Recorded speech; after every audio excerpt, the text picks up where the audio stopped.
This session, ladies and gentlemen, will focus on the specific types of enablers that are required to achieve sustainable development goals. The objective of this panel discussion is to share general and specific enablers that play a key role in supporting the achievement of the global agenda. So I would like to start this session with Your Excellency, Mr. Rashi. We want to know more from you on the experience of your country on its road to implementing the SDGs now. Thank you very much. Good afternoon, or before afternoon? It's good. It's morning now. We still have 5 minutes. Good morning. In our country, especially it's morning, really. So thank you very much, and I am very honored to have this opportunity to share our country's perspective on implementation the SDGs agenda, and I think that really this agenda is most ambitious and most complex global agenda of international community has ever agreed upon. So what we think is important and what are the key enablers or principles for this agenda from our country's perspective is, I would say the first one is the policy integration. So from our perspective, we think, and especially in our country, it's very important that the sustainable development must lie in the heart of all policies, national, regional, and local one. And also it's very important to, and also in the foreign policies, so to achieve these goals, we have to take all steps to be this agenda as a core of strategic political framework. The second principle, or the second enablers, very important for this agenda from my point of view, is participation. So we think that it's not possible to achieve our goals without participation of all groups of people, women and men, groups and individuals, young or elderly people. So we think that it's a second enabler which is very important for us. And the third one, and the fourth speaker of us. Yeah, welcome. Is partnership. We think that we have to build partnership among various stakeholders in every country. It means the state, the academia, the private sector, the NGOs, regional and municipal administrations. So we think that all these stakeholders have to play a role in this SDGs and the fulfill of SDGs. Of course, very important is financing and budgeting. And in our country, we had the problem to persuade that agenda SDG, because it's beyond political cycle. In our country, it's political cycle for 4 years, and usually you have a problem to persuade the Minister of Finance or government as a whole that you have to plan and invest for something which is beyond the political cycle. So that's why we are just in process of drafting a long-term strategy development of Slovak Republic up to 2030. We prepare and we piloted a national investment plan. And what is very important that this development strategy until 2030 is and will be the main tool for us to implement the SDGs. And what we think that we have linkages between a national investment plan and the priority investment project and particular SDGs. So all these three principles plus financing and budgeting, it's something which you must to have. And of course, to have some linkages between your national strategy, national investment plan, and SDGs. So I think these are the main principles which we have to use, especially in our country, if we want to fulfill all our SDGs, so Sustainable Development Goals. Nice. Your Excellency, Ms. Maria, if we achieve all the 17 goals, then we will reach the well-being, if I may say. Are we progressing to reach this goal? Can you tell us more about the experience of your country? Yes, first allow me to say that we are very honored to be here today with you. And in Costa Rica's case, I think it's a combination of things that has enabled the way we have advanced with Agenda 2030. It's starting from our constitution, from our Second Republic. It says, our Article 50, that we believe in growth, but with distribution of wealth and also including other people, and doing it all while preserving the environment. So this is at the heart of the foundation of our country, of our democratic tradition, sustainable development. So it is part of our DNA as a republic. Being said that, we believe that one of the key enablers for Agenda 2030 has to do with strong institutions. It has to do with sound governance. It has to do with policy that is tailor-made and at the same time that is evidence-based. So our strategy for dealing with poverty, for dealing with inequality is, it's called Bridge for Human Development, which is at the key of our strategy for well-being. And in doing so, what we have is we focus on going for the people. So our administration goes and visits based on maps and geolocalized information. It goes looking for people at their house and starts giving them the complete offer of social aid. At the same time, we also have this strategy that is the second phase, the best social policy. It's actually a good job. So incorporating people to formal economic markets and labor markets, or giving them tools so they can actually start their own business and making their business sustainable in the long run. Another thing that we also believe in is mobilizing resources. We have this lately last year in December, we engaged in fiscal reform, which is a progressive fiscal reform, so we can actually give more money to those who are in the more need. Because we think about financing for development, but it starts with us. It starts with the countries, and how developing countries can also give to it. And well-being is also about having the resources in order to orient them and direct them towards well-being for people and towards the most in need in our country. And along that, well, also a strategy where the category for sending and deciding where the flows of cooperation and investment goes doesn't have to be only by GDP, but actually thinking about a more multidimensional measurement, so that we can actually recognize those countries that are more in need, but at the same time those that are middle-income countries such as ours, which do not we also have certain gaps that we need to cover, and we have been working towards it. So thinking about global enablers and the responsibility we'll have to well-being in the globe as a whole community of citizens in the world. And the other thing about sound governance and financing for development, the third one I would like to mention, has to do with the state of respecting human rights, and it has to do also with incorporating women to labor markets and to have an active participation in politics. We have seen that the Gini coefficient in our country actually varies a lot, and inequality goes down a lot the more women we incorporate in our economy. I know you've done a lot on women and Yes. youth empowerment in Costa Rica, and I will get back to this point in my next question. Mr. Dangermond, how can cross-cutting issues be beneficial instead of being a hindrance in achieving SDGs?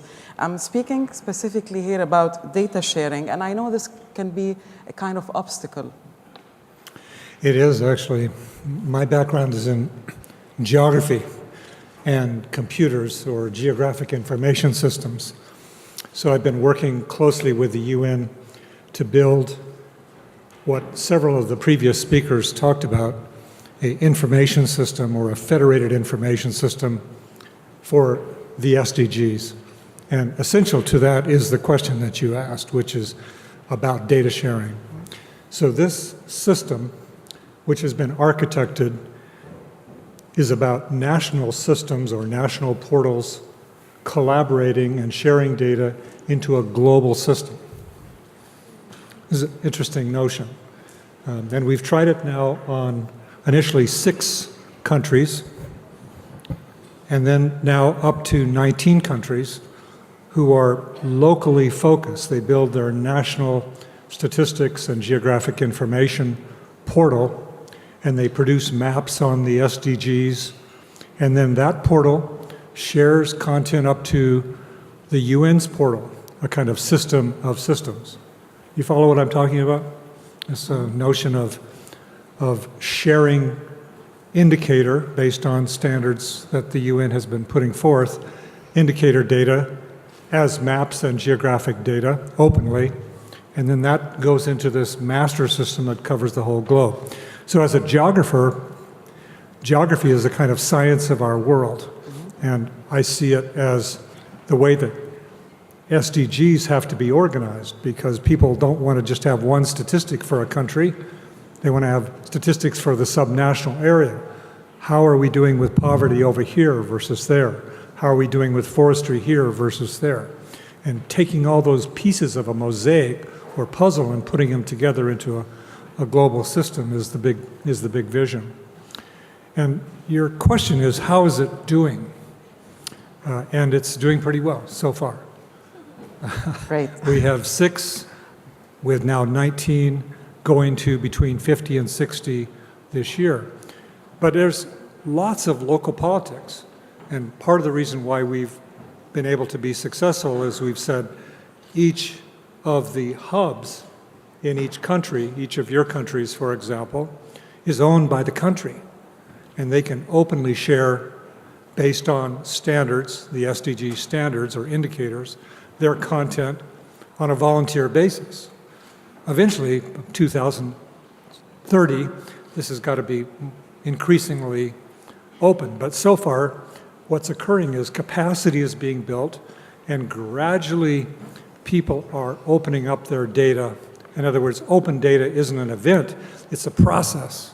And gradually people are becoming more used to this idea of sharing and seeing each other's progress and developing benchmarks about each of the SDGs. Now, it's in early years. I mean, it's really early years. But as we grow as a global society, sharing and seeing spatially through maps and statistics, the report that Dr. Mohammed talked about earlier this morning, having a standard one world view that's based on authoritative sources, this will get better. So okay, I'm talking too long, but did I answer your question?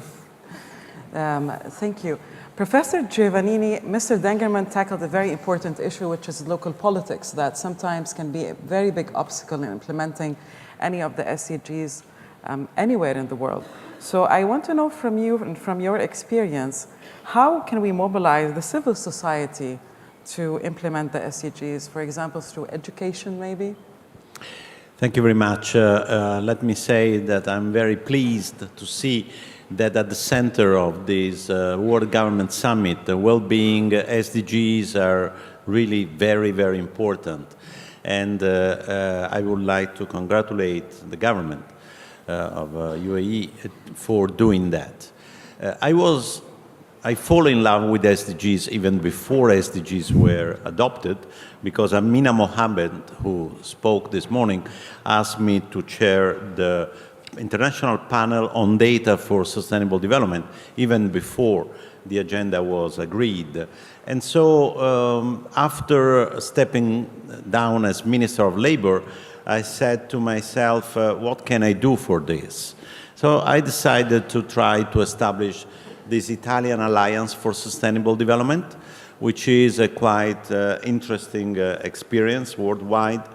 We have now 220 organizations. Individual companies cannot be part of our alliance, so we are talking about all the trade unions, the business associations, but not individual companies, and also environmental associations, municipalities, regions, and universities.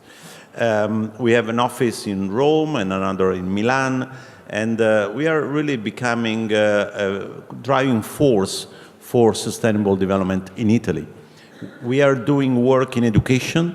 Our e-learning course on SDGs has been taken by 33,000 teachers last year, and 28,000 will take it this year. We have established the Italian Alliance, the network, sorry, of universities for sustainable development. 61 universities joined the network, and we are rethinking not only how we manage universities, but how we teach sustainable development across different courses. We are doing summer courses for journalists, policymakers, and so on. So the education pillar is quite strong. But also we do a lot of research, especially as I'm a statistician. I was the chief statistician at the OECD for 9 years. We developed composite indicators for European countries, Italy, the regions, and now we're working on the cities, because as everybody who works on data knows very well, dealing with 200 indicators is very complicated. Therefore, we built a composite indicator for each goal, and we can monitor the evolution, including Slovakia, over time in order to compare in a way or through dashboards that can be understood. We have developed a model, a general equilibrium model for the entire world where we can simulate alternative policies for sustainable development. And then we do a lot of work on advocacy and policy advice. Let me mention here only 3 things. In few days, a general call for having a change in the Constitution will be launched in order to include the concept of sustainable development in our Constitution. Sustainable development is about intergenerational equity. And most of the constitutions written after the Second World War don't have this concept. They have intragenerational equity, but not intergenerational equity. France, Norway, Switzerland, Belgium have changed their constitutions. We have already a law proposal in the parliament, but we will call citizens to sign up for a petition to have this change. And last remark I would like to make is the Italian Festival of Sustainable Development.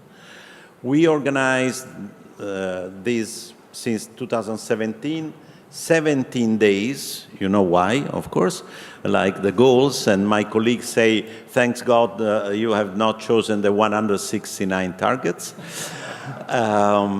So 17 days across Italy. Last year we had 700 events in 17 days. 300 of them were organized by universities, by students, for young people. We must go and check that.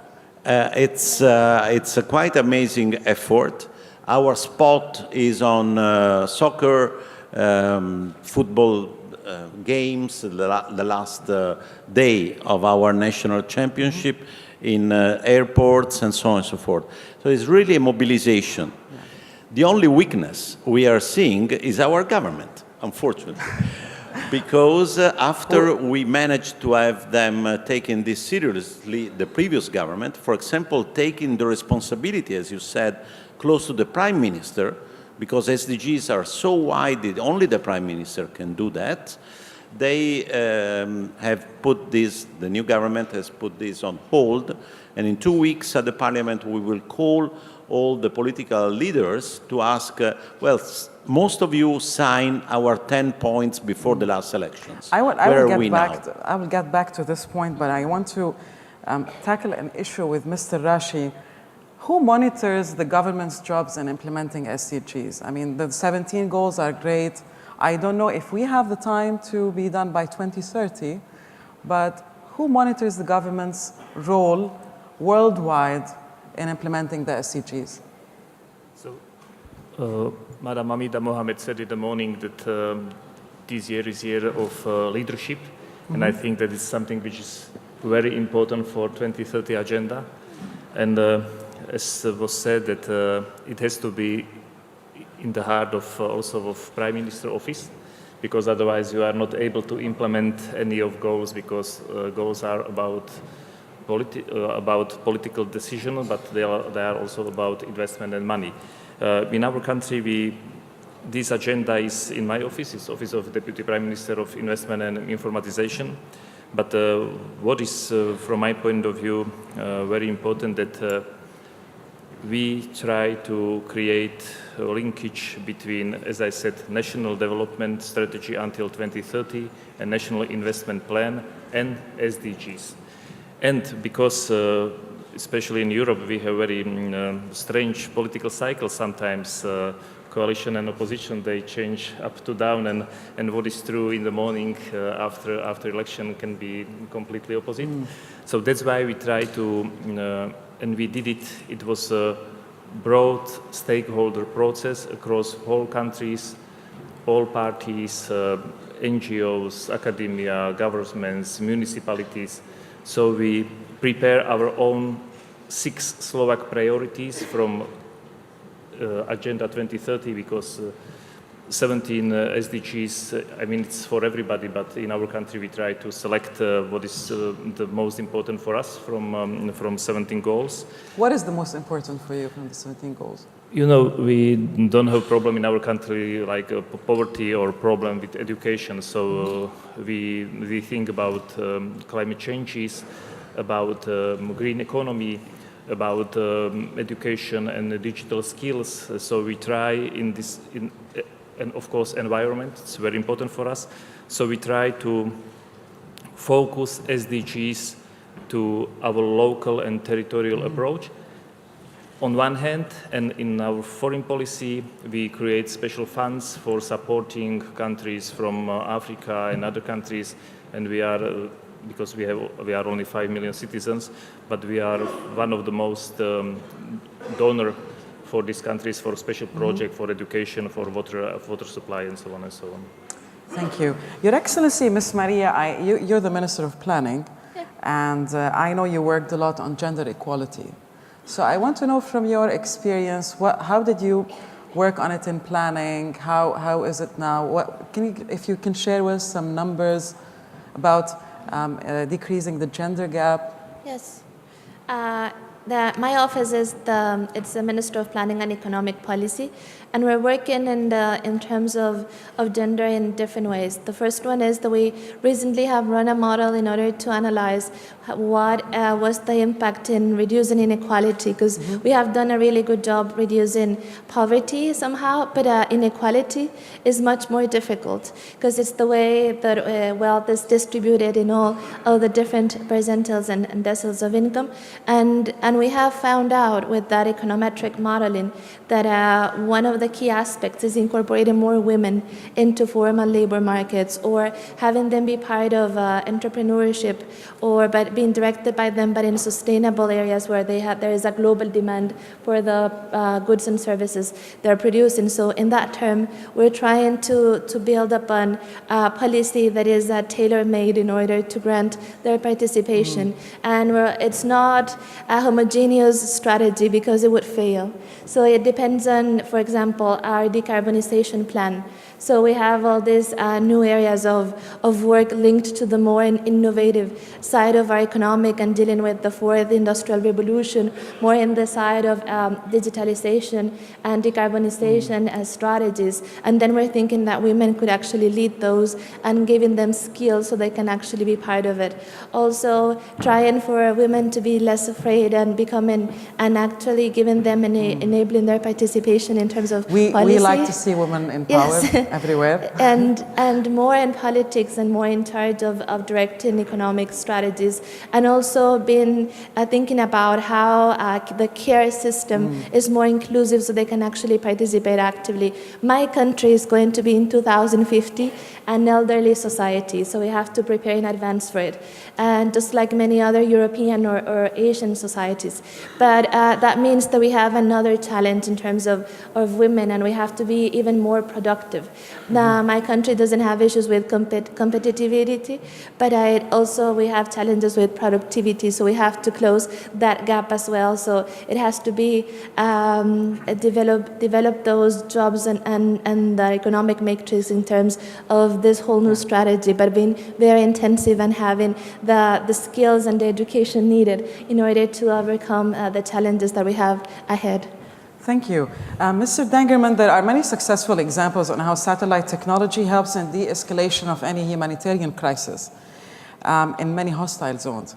So from your experience, how can geographic information systems eradicate poverty? Well,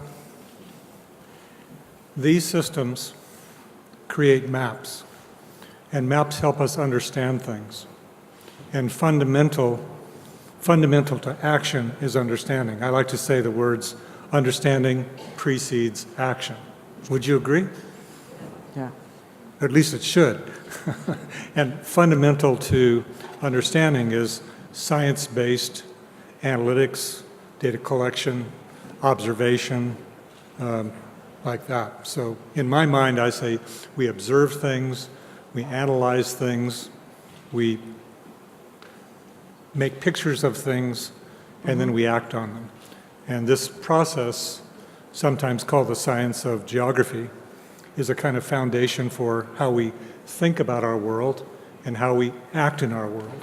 So with respect to creating the understanding that will be necessary to address the large challenges in the world, I'm simply saying we need to measure, we need to aggregate data spatially, it's very and we impressive. need to be able to act on it. And Earth observation from satellites is one of those sets of measures. That's synoptic measures from picture taking. The other one is bottom up, where we record statistics, census statistics, or observational statistics in the field. So the combination of this Earth observation and organizations in every country that collect statistical data brought together in a GIS help us see and understand things and therefore act. That's the whole cycle of a GIS.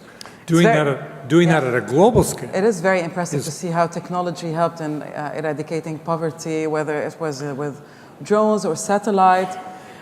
Professor Giovannini, my last question goes for you before I open the ground for a few minutes for questions. What are the challenges that governments face in implementing the essential enablers that are required to achieve SDGs? The complexity. The agenda is very complex. And some governments are even changing the names and the organizations of their ministries. In France, in Spain, they have merged the Minister of Environment together with the ministry in charge of energy, innovation, transportation, and they call it the Ministry of Ecological Transition. This is a great way of thinking because either we develop a new wave of investments to make our economy really circular, really carbon-free and so on, or we, especially in developed countries, we will never develop growth that will be also able to create jobs and so on. But this is a complex agenda. And it's difficult to explain also because, if I may say, media have a lot of difficulties, again, in joining or putting the different domains together. They talk about climate change, and then they talk about agriculture, and then emergency in jobs and so on. But they don't see very often that all these pieces are linked We to each usually other. see what you give us, so. No, but it's just one of the reasons is because newspapers are organized in silos like the governments. Yeah. So SDGs from this point of view is an incredible challenge from a conceptual point of view.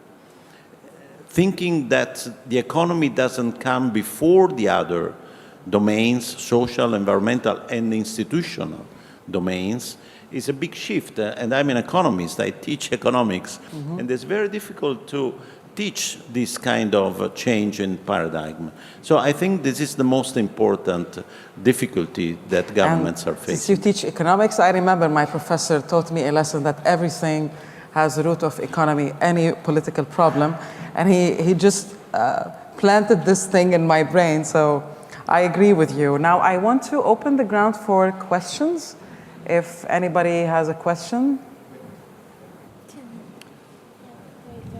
Thank you very much for this opportunity. My name is Irina Bokova. I'm the former Director General of UNESCO, and I'm just talking to a former colleague from the World Health Organization, and listening to the current debate and the previous one. And I think one of the challenges is that still the Sustainable Development Agenda 2030 in many places is looked differently, or at least is not very much integrated with the Paris Climate Agreement and all the commitments taken there. And I think we have to look at that as one agenda. Of course, it's a different setting of adoption and elaboration, but still they're looked separately. And we see what happens when they're looked separately. I'm not just mentioning some of the problems in Europe, which are very conspicuous in my view, in France, in Germany, even in some other countries, let alone in developing countries, which are still struggling with many of these issues. So from that perspective, I think the example with Spain is very interesting, how they integrate domestically. But how do you see this from that perspective of having one agenda, Paris Agreement and Agenda 2030? Thank you, Ms. Bokova. So, okay, Ms. Maria. I'd like to. In our case, we have been working with SDGs, and we have this decarbonization of the economy plan, which is an attempt to build up on the agreement of Paris that it to have a long-term decarbonization strategy for 2050. So we have this 2050 development strategy, and then we have a very important point, which is the 2030 agenda. So we have how those are decarbonization strategy and the sustainable development goals, and then we have building linkages between both. So we have this set of goals for our decarbonization plan, which actually contribute to getting implementation of the Agenda 2030.